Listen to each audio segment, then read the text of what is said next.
Doctor Kamil Rajpari, head and neck onco surgeon છું. અત્યારે હું શિવ હોસ્પિટલમાં ફરજ બજાવું છું. તમારા એક દર્દી છે જીતુભાઈ સોલંકી, તેઓએ તમારા હોસ્પિટલને તમારા ઉપર ગંભીર આક્ષેપ કર્યા છે કે સાહેબે સારવાર પેટે 4 લાખ રૂપિયા લીધા છે, યોગ્ય સારવાર કરી નથી અને બોડીમાં અત્યારે બધી જગ્યાએ રસી ફેલાઈ ગઈ છે અને હવે કઈ કામકાજ કરી શકતા નથી.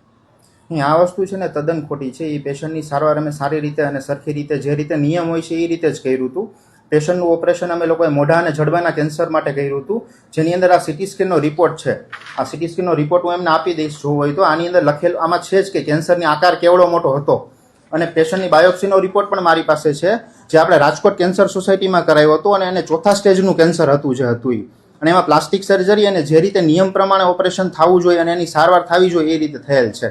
સર, આપણે જે ઓપરેશન કર્યું હતું એ યોગ્ય કર્યું, બધી ચકાસણી સાથે કર્યું હતું? હા, એ જે આપણે ઓપરેશન કર્યું છે એ બધી ચકાસણી સાથે જ કર્યું હતું. એ પેશન્ટની અંદર અમે લોકોએ લાઈવ બાયોપ્સી એટલે કે ફ્રોઝન સેક્શન કરીને પણ કર્યું હતું, જે અમે તમને બાયોપ્સીનો રિપોર્ટ આપશું એની અંદર બધી વસ્તુ મેન્શન કરેલી જ છે. કેટલાનો ખર્ચો થયો ઓપરેશન? ઓપરેશનમાં ખર્ચો એમનો 2.5 લાખ રૂપિયાનો થયો હતો. જે બેન વાત કરે છે 4 લાખ રૂપિયાનો, એવો ખર્ચો થયો નહોતો. અને એ બેન એકચ્યુઅલી એ વખતે હતા જ નહીં આખા પિક્ચરમાં. જ્યારે એમના તમે કીધું કે ઓપરેશન તમે યોગ્ય રીતે કર્યું છે, તો હજી એના બોડીમાં રસી કેમ ફેલાઈ ગયા છે બધી? ના, એના બોડીમાં કોઈ જગ્યાએ એવા કઈ રસી ફેલાણા નથી. એ વસ્તુ તદ્દન ખોટી છે. બરાબર, અમુક ટાઈમે માઇનર એવું ઇન્ફેક્શન કે કંઈ રહેતું હોય છે, બાકી એના બોડીમાં એવા કોઈ રસી ફેલાણા નથી.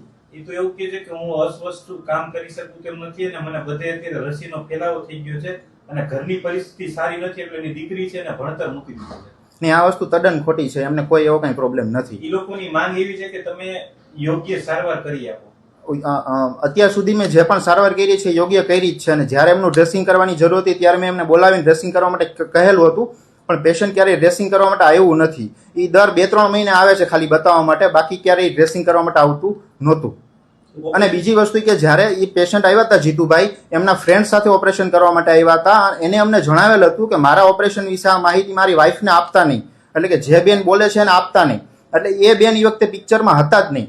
અમારી પાસે જે કન્સન્ટ ફોર્મ છે એની અંદર પણ એ બેનનું નામ કોઈ જગ્યાએ નથી. એમના ફ્રેન્ડે જ સાઇન કરી છે કન્સન્ટ ફોર્મમાં પણ, જે અમે ઓપરેશન પહેલા કન્સન્ટ લેતા હોય એની અંદર. સાહેબ, હવે આ પરિવારની એવી માંગ છે, જો એનું યોગ્ય ઓપરેશન નહીં થયું હોય તો આપ કરી આપશો ફરીથી? અત્યારે એમની જે કન્ડિશન છે એ સારી જ છે અને એમાં ફરીથી કઈ ઓપરેશન કરવાની જરૂર લાગતી નથી. લાગશે તો આપણે જોઈ લેશું, જો થતું હશે તો કરી આપશું. સર, પરિવાર દ્વારા એવો પણ આક્ષેપ કરવામાં આવે કે અમૃતમ કાર્ડ જે સરકાર દ્વારા જે આપવામાં આવે છે તેનું હોસ્પિટલે ના પાડી રોકડ રકમ જ વ્યવહાર કરવાની વાત કરી. નહીં, 100%. કારણ કે અમારી શિવ હોસ્પિટલ છે, અહીંયા કોઈ પણ જગ્યાએ આ શિવ હોસ્પિટલની અંદર કોઈ પણ કાર્ડ ચાલતું નથી. અહીંયા પીએમજે કાર્ડ ચાલતું નથી. અને મેં પેશન્ટનું જ્યારે ઓપરેશન કર્યું હતું ત્યારે મારું નામ પણ પીએમજે કાર્ડમાં હતું જ નહીં. એટલે હું કોઈ પણ જગ્યાએ પીએમજે કાર્ડમાં ઓપરેશન કરી શકું એમ હતો જ નહીં. એ વખતે મારું નામ પછી જ પીએમજે ની અંદર ચડ્યું છે. સર, આ સર્જરી કરાવ્યા બાદ તમે કે પીએમજે યોજનામાંથી કે કોઈ મા કાર્ડમાંથી અલગથી 1.5 લાખ રૂપિયા 1.5 લાખના ચેક પેટે ખર્ચો કરાવેલ છે? આમાં કેવું હોય છે કે મારું કામ ખાલી સર્જરી કરવાનું હોય છે. સર્જરી પછી અમે લોકો પેશન્ટ